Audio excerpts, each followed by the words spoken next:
Hello everybody, my name's Robby. This is my Lotus Elise 111R, and just wanted to tell you a little bit about this car, what it has on it, why it's special, and why it's a joy to own. Well, first off, the 111R has the Japanese Toyota 2ZZ GE engine with 190 horsepower, and 190 horsepower doesn't sound a lot, but when you're dealing with a car that weighs just under 2,000 pounds, it moves pretty good, especially with the second cam. Once you get above 6,200 RPMs, that cam opens up, and I mean, it's a backbuster. You could really feel it kick in nicely, and it's a very fun fast. It just handles great. I believe it has a 60-40 weight distribution, but if you run good tires in the front, that makes up for that 40 and actually balances the car properly. I do not have the Yokohama AO48s in the front, but I did buy them and I haven't put them on yet. I'm just waiting to get the back tires now. But I'm running a stock exhaust system, and to be honest, I want to keep this car all stock because it's pretty much 100% stock, besides the rear clam lift and the stereo. It's a Sony stereo instead of the blanked punk stereo that it comes with. But I really like the stock exhaust, and I'll tell you why. Because all the other exhausts I hear on the internet and I see, it just seems like it just makes the car sound more rice. And in this car, it doesn't sound very rice. It actually sounds like a Lotus or British car off the bat. Lotus did something to it to make it not sound as Japanese. And everybody knows what a Japanese car sounds like when you put an exhaust on it, especially. So this is the gas cap right here. This is the engine compartment right here. It has the styling of a Ferrari Dino because the guy that designed it, Julian Thompson, he had a Ferrari Dino, and a lot of the styling of this car came from a Ferrari Dino, and the aerodynamics of in the front of a GT40, and you can especially notice that on the Series 1 Elise that never came to America. As you can see, there is nothing inside, and that's because they took everything out of the car, all the creature comforts, and put everything in the car to make it as they added lightness, is what they said, and they stripped out the whole car to make it as light as possible. So I mean, everything, even to the seats. So there's not much padding. It's not the most comfortable thing, but it kind of goes along with the experience. But you can tell the build quality is amazing.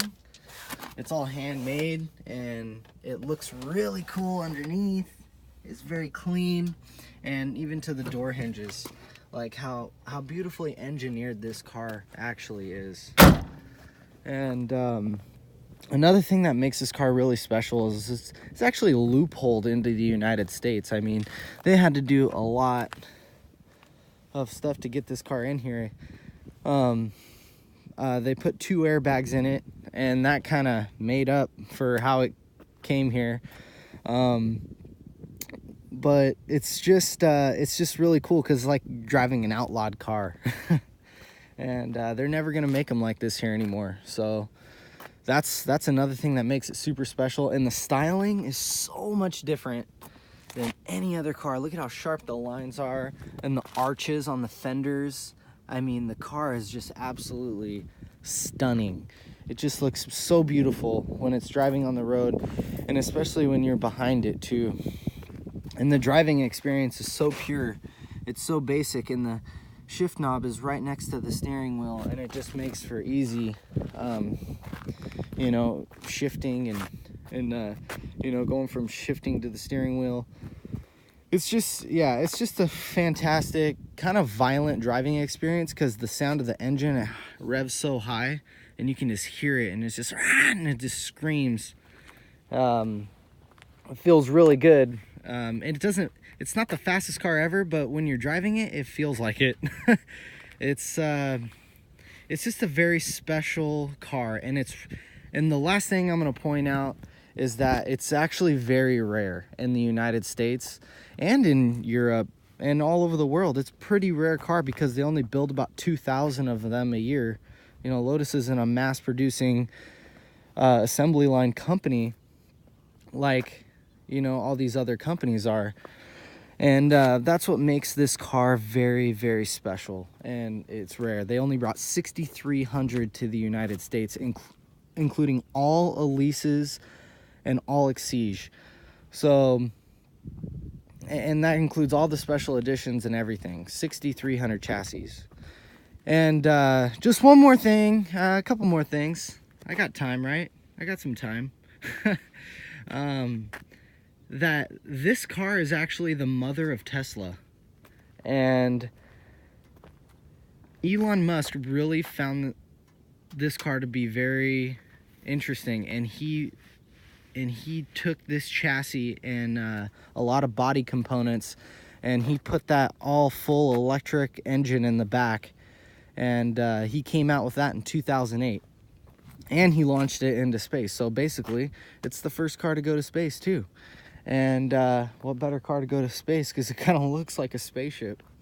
So it's just the ultimate sports car, and it's hard to compare this car to any other car. It sits in its own class, and that's what's really cool. It just sits in its own class. Like, it doesn't, you can't compare it to really anything, because it's so different.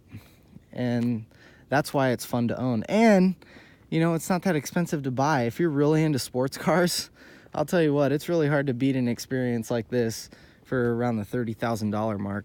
I bought this car for $28,000, and it has 44,000 miles on it, but I put about 3,000 miles since I bought it.